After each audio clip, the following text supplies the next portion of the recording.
Hi guys, so for section 2.5 we're looking at a very simple direct variation. Okay, and so it's a very basic concept of variation. Your objectives are write and graph a direct variation equation, which basically is a linear equation with a zero y-intercept, and then write and apply a model for direct variation and use ratios to identify direct variation. Okay, so use fractions, relationships between two numbers, to identify direct variation. So the equation y equals ax over here, y equals ax, this represents direct variation, okay, between x and y. And y, you read this as y varies directly with x. Okay, the a, some books call this k, y equals kx, and here they call it ax. This variable, or once you do the math, you'll find it to be a constant number. But this is called the constant of variation. Okay, so sometimes they call it y equals kx. Here we have y equals ax, but this is called the constant of variation. Okay, it tells you the relationship between x and y, how they vary directly. Okay, so that's the constant of variation. And then the graphs of any of these direct variation equations look like this. Okay, they're all lines with an y-intercept of 0. Okay, so they all go through the origin. Alright, so from a graphing perspective or a linear equation perspective, they're very simple compared to the linear equations we've been working with. Alright, so let's try one. They say write and graph, so first write, then graph a direct variation equation that has this ordered pair as a solution. So this is a point on the line. Okay, so if you're looking at a line of direct variation, this is a point on the line. Now we know that the relationship between x and y when they vary directly is modeled by y equals ax. So when they give you a point, you can call this x and you can call this y and substitute them in there. Okay, and so that's exactly what you do. You say -9 is y, a is my constant of variation, okay, and times x, which is 3 in this case. And now you solve this for a. I want to find my constant of variation. So if you do that, you get -3 equals a. Okay, so we found the constant of variation, but they said write a direct variation equation. So we use the model with the constant to write the equation. So the equation is y equals a, which in our case is -3 times x. So this is my equation. I wrote the equation. Then they ask you to graph it. Okay, now this is not something that you struggle to graph. You are very proficient at graphing by now. The y-intercept for all of the direct variation equations we're going to do are 0, and the slope is down 3 over 1. Okay, and so that's basically what your line looks like. Something like that. Okay, so there's your line. All right, and it's the same thing for all of these. I'll go through this very quickly. The only thing you need to remember is the model, direct variation. The model is y equals ax or kx sometimes, and you just use the point they gave you to substitute and find the constant of variation. So this is y, this is x, and solve for a, solve for the constant of variation. Okay, and so -4 over 7 is a, and this is not an equation, this is the constant of variation. So to write the equation, again, you use the model and you've just substitute your constant. Okay, and to graph this again, the y-intercept is 0, the slope down 4 over 7 puts you right about here. Okay, and just draw a line through the 2 points, and that is the graph of this direct variation equation. Okay, I should at least put arrows there. Okay, and then same thing here. So very simply, y equals ax. A is the constant of variation, and so just substitute your y and your x value in. So -2 equals a times x. Sorry, not x. -2 equals a times 6, and divide by 6. And so what you have here is -1/3 equals a. Constant of variation, fill in the model. Okay, and so this is my direct variation equation. Okay, and so you can draw that. Slope is down 1/3, similar to the previous line. Okay, and finish that off with some arrows to show it's actually a line. And that's it. Very, very simple equations compared to what we've been graphing in the previous lessons. All right. So next thing is, when you look at an equation, can you identify if this is a direct variation equation? Now we just did a whole bunch, and they have some examples here of direct variation. They all have a y-intercept of 0.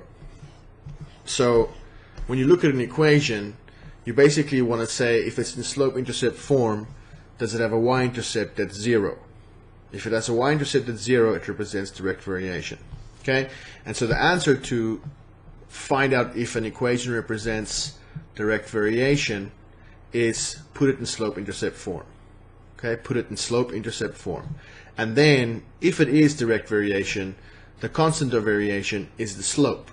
It's the slope of the line. Okay, as we saw on all the lines we just graphed earlier. So in this case, just put it in slope-intercept form. Again, probably a skill that you're fairly good at now. Okay, so put this in slope-intercept form and simplify. All right, so we get 4x plus 5/2. Okay, and so here's the problem. This y-intercept is 5/2. It's not 0. Okay, and so because there is a y-intercept there that's not 0, this is not direct variation. Okay, this is not direct variation. All right, because the y-intercept is not 0. Okay, and so you just have to work through them. Don't be deceived. Some of them look like they don't work, but they may work. They may actually be direct variation. So just work through them and put them all in slope-intercept form. Okay, so just simplify. Now you'll see what happens here. They've set this up to trick you a little bit, but that goes away. So actually what you end up with is this. Now you should already see that this is going to work because there's no y-intercept besides 0. So divide by -3. And you get y equals -2/3x. Okay, -2/3x. And so this is direct variation because the y-intercept is 0. It's just y equals a constant a times x. Okay, so this is direct variation.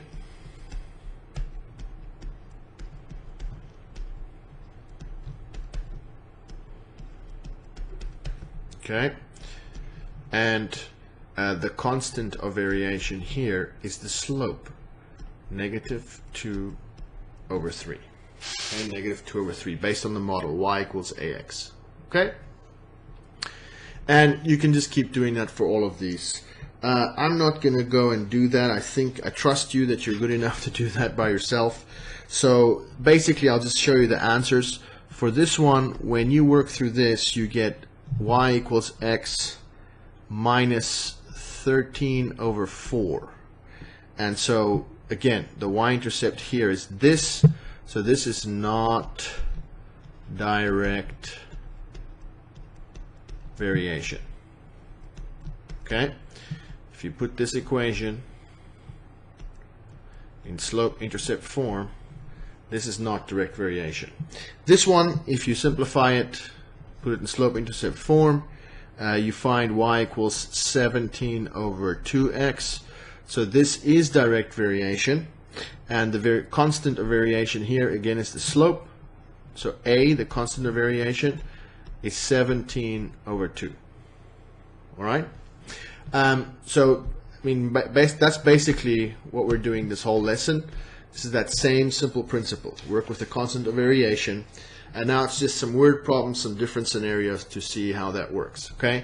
So here's a word problem that says Hooke's law states that the distance d a spring stretches varies directly with the force applied to it, F. Okay.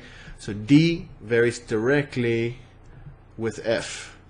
So you can already write the model for that. D varies directly with F, but there's a constant of variation, A. Okay, so this is the model. D equals AF. And we just have to find out what A is. Most of the time, that's how these questions work. And so it says, suppose a spring stretches 15 inches when a force of 9 pounds is applied. Okay, so 15 inches stretching would be the variable D. 9 pounds, force, that's F. And so I have basically an ordered pair here, basically like a little point, 15, oh, I'm sorry, at 9 and 15. Okay, and you can plug these in here and basically see what the constant of variation A is.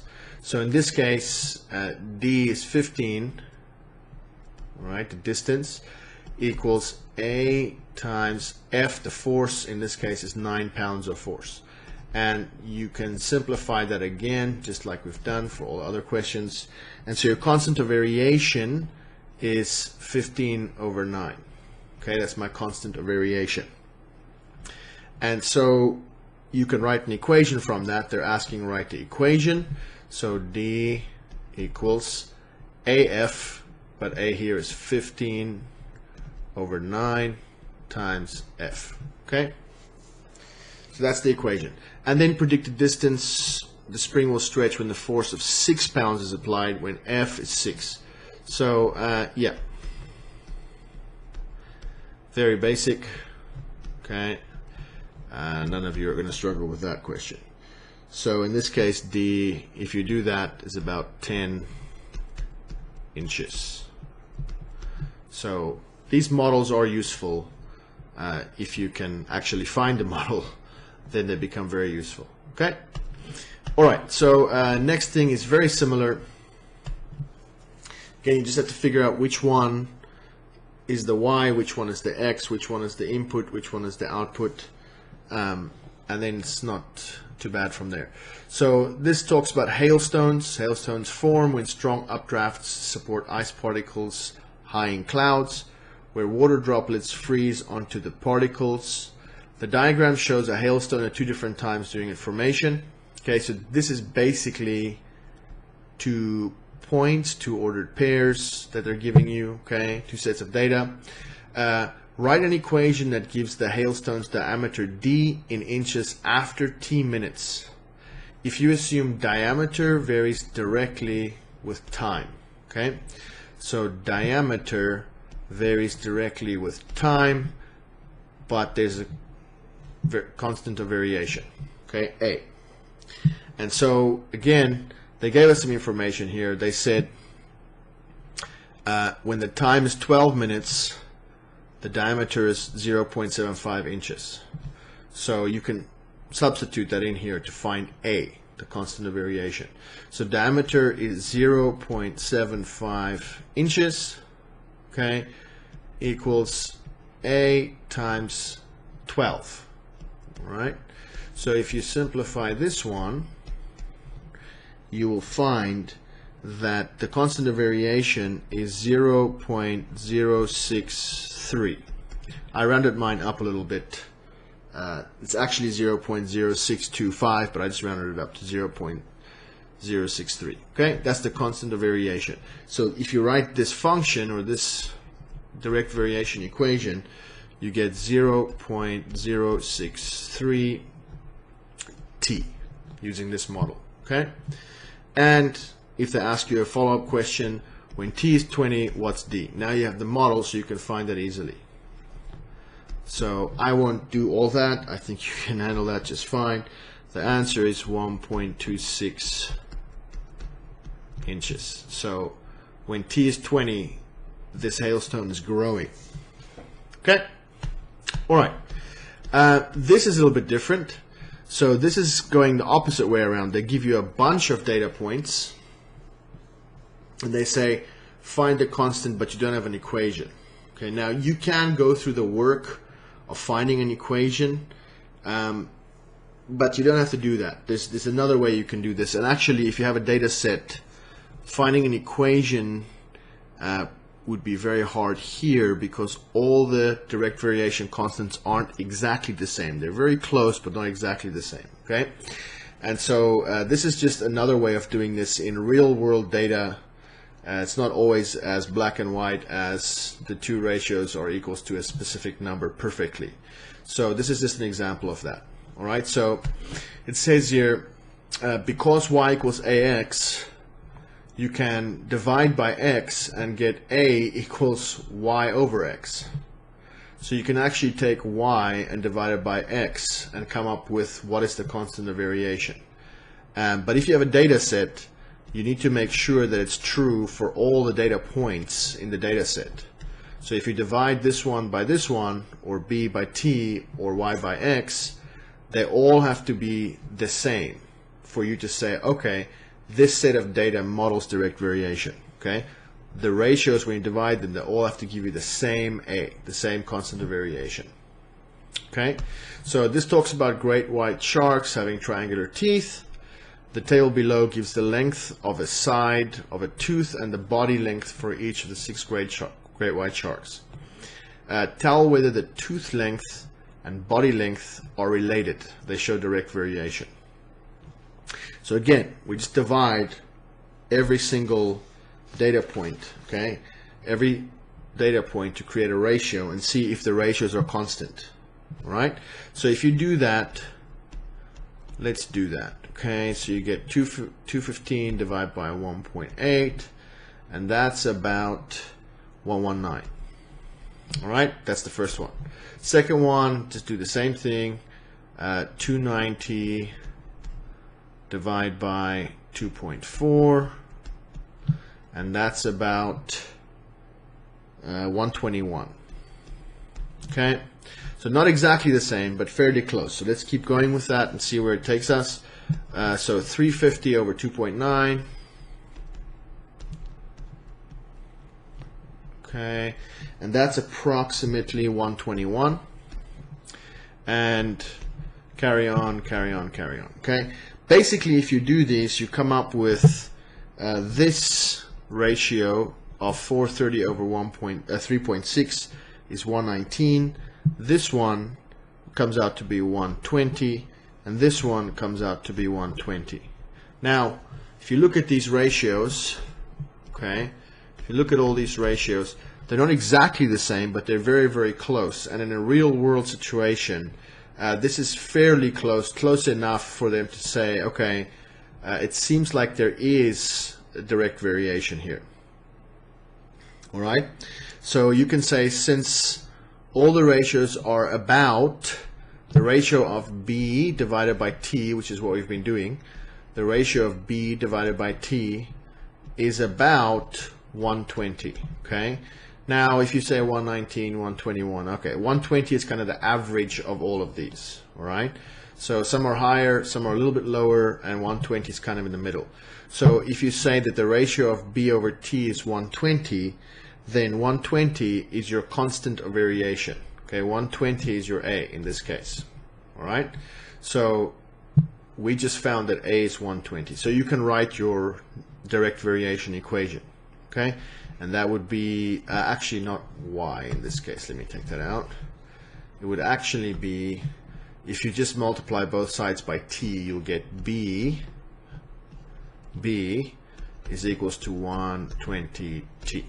Okay, if you multiply both sides by t. All right, so b varies directly with t. How? 120 times t. Okay, so they showed that body length varies directly with tooth length. Okay, this one again same idea, some data, and figure out whether this data set shows direct variation. So the details of the word problem not too important. Basically do the division here and find the ratios. So I've done that, and if you do that, y divide by x, okay, y divide by x, remember it's y equals a times x. So if we're trying to find a, if you divide by x, you have to say y divide by x equals a. We're trying to find a, all right, for all of these data points. And so we divide y by x. So 24 over 1 is 24. 12 over 2 is 6. 8 over 3, if you simplify that, ends up to be 2.67. 6 over 4 is 1.5. And 4.over5 is a little bit less than 1, 0.96. So here are my ratios. You can see this is a very, very different situation from the previous example. These ratios are nothing alike. They're not very close, they're completely different. And so this data set shows that there is no direct variation between length and width. Okay? So this is not direct variation. So I can't write an equation because there's no a. What's a? I don't know what a is here. Okay? Alright guys, sure that was fairly simple for you, and we'll be just doing some more of these examples in class together and working on some practice problems and doing a check for understanding. Thanks guys, see you later.